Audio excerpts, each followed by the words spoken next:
You reach unfamiliar water with no idea what fish are there, how deep it gets, or whether the bottom is mud, weeds, rock, or a submerged tree waiting to steal your lure. The beginner instinct is to stare into the tackle box and guess the perfect bait. Don't. Your first lure isn't supposed to solve the whole lake. It's supposed to help you search. You want something that casts easily, works at several depths, gives you clues about the bottom, and looks edible to many kinds of fish. In most freshwater ponds, lakes, reservoirs, and slow rivers, a small paddle-tail swimbait is an excellent place to start. Choose a paddle-tail about 3 inches long. It's the soft plastic shaped like a little fish with a flat tail that kicks from side to side. Put it on a light jighead, which is simply a hook with a small weight molded near the eye. This combination can interest bass, crappie, perch, trout, walleye, and plenty of other predators because it resembles a small, vulnerable bait fish. You may eventually need to adjust for local species, seasons, and regulations, but you don't need that knowledge to make a useful first cast. Start with roughly a 1/8 ounce jighead in calm, fairly shallow water.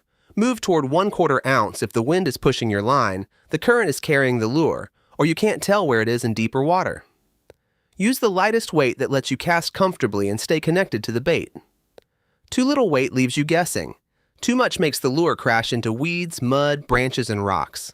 You're looking for control, not maximum distance. Rigging matters more than beginners expect. Push the hook into the exact center of the plastic's nose. Thread the body straight along the hook, then bring the point out through the middle of the back. Look at the finished bait from above and from the side. If it bends like a banana, take it off and try again. A crooked swim bait may roll or spin, which looks unnatural and twists your line. Before casting, pull it through the water beside your feet. At a slow walking speed, the body should stay upright and the tail should kick. That 5-second test can save 20 useless casts. You don't need specialized equipment. A medium light or medium spinning rod with roughly 6 to 10 pound line is a friendly beginner setup. Around thick weeds, heavy branches, or unusually powerful fish, stronger tackle may make sense. Otherwise, lighter line helps this small lure cast and move naturally. Don't lose an hour comparing nearly identical rods or choosing between 12 shades of silver. A secure knot, a working drag, a straight lure, and a controlled cast matter far more than premium gear. For color, keep the first choice simple. Pearl, silver, or white with a darker back works as a general baitfish pattern. In very clear water, gray, olive, or a translucent natural color can look less intrusive. In muddy water, white or chartreuse is easier to locate, but treat color as a later adjustment. The perfect color swimming through empty water is still in empty water. Location and depth usually matter first. Before you cast, stop for 1 minute and look for a difference in the water. Fish often use edges because an edge puts food, shelter, and an escape route close together. A weed line is an edge. So is the shadow under a dock, the outside of a fallen tree, or the seam between moving water and a quiet pocket. A bank that sticks out like a small point can guide fish past one concentrated area. Wind pushing into a shoreline may also gather drifting food and bait fish there. You don't need to name the species. Just ask, where could a fish hide while staying close to something it could eat? If you can't see an obvious target, begin near the shoreline. Many beginners throw their first cast as far toward the middle as possible, even though fish may be traveling along the bank beneath them. Make your first cast roughly parallel to shore, keeping the lure far enough from branches that you can retrieve confidently. Then fan your casts outward. Picture the water in front of you like the face of a clock. Cover one direction, then the next, instead of repeatedly throwing through the same narrow lane. From a kayak or small boat, use the same principle. Identify an edge, stay far enough away that you won't drift over it, and cast across or along it. If the wind is moving you, position the boat before you begin. Trying to cast, retrieve, and correct a fast drift at the same time makes it difficult to tell whether the lure or the boat is causing what you feel. Now, search the water from high to low. On the first cast, begin reeling almost as soon as the lure lands. Hold the rod tip slightly above the water and reel just fast enough to make the tail kick. This gives you a shallow pass and keeps the exposed hook away from an unknown bottom. Watch the line where it meets the water. If it twitches, jumps sideways, or suddenly goes slack, a fish may have taken the lure. Reel until you feel steady pressure, then sweep the rod back firmly. You don't need a dramatic overhead hook set. On the second cast, let the lure sink for a slow count of about 3 before retrieving. On the next one, try about 6. Keep adding a little sink time until you touch bottom, collect weeds, or discover a depth where something happens. This countdown method turns one simple lure into a tool for searching the upper, middle, and lower water. Don't assume each count equals a certain number of feet. Jig head weight, line thickness, wind, current, and the plastic all affect the sink rate. The count is simply a repeatable reference. If a fish bites after a count of 6, you can cast again, count to 6, and return to roughly the same zone. That's much more useful than saying the fish bit somewhere out there. The lure can also tell you what's below. After the cast, watch the sinking line. When it suddenly relaxes, the jig head may have reached bottom. During the retrieve, rock often produces sharp taps. Gravel can feel like a series of lighter ticks. Soft mud feels dull and may leave brown muck around the weight. Weeds feel springy or gradually heavy, and strands may return on the hook. A branch often feels solid, sometimes with a slight movement when you pull. You won't identify everything perfectly, but every cast can replace one guess with a clue. Search high before deliberately touching bottom. Dropping an exposed hook straight into unknown cover is how beginners feed their lure collection to submerged trees. When you do make contact, lift the rod gently. If the lure moves, continue reeling. If the pressure becomes heavier, stop pulling. Lower the rod to create a little slack, then shake the line softly or change your pulling angle. Pulling harder usually drives the hook farther into wood. Suppose nearly every cast comes back covered in grass. That isn't failure. You've learned that weeds occupy the depth you're fishing. First, hold the rod tip higher and reel slightly faster so the lure travels over the weed tops. Next, cast along the weed edge instead of through the thickest part. Fish often patrol that boundary. If the exposed hook still fouls constantly, put the same paddle tail on a weedless hook with the point resting against or barely inside the plastic.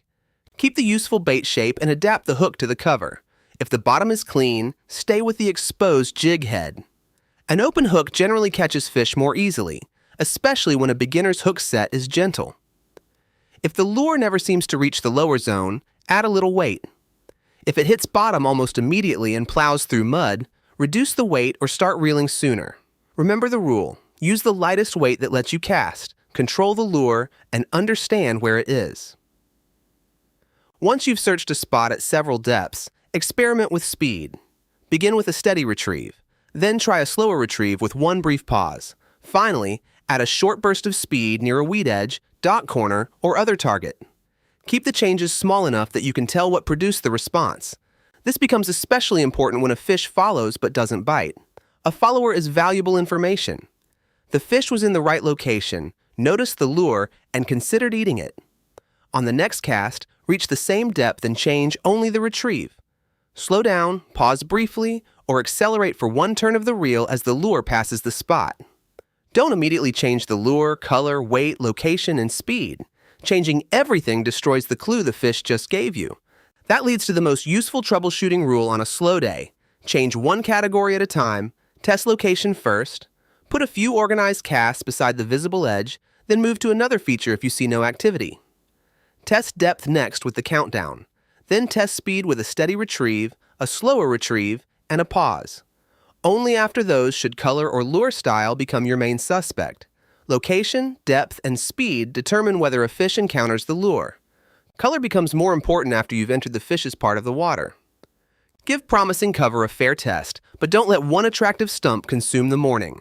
Make one shallow pass, one middle pass, and one lower pass.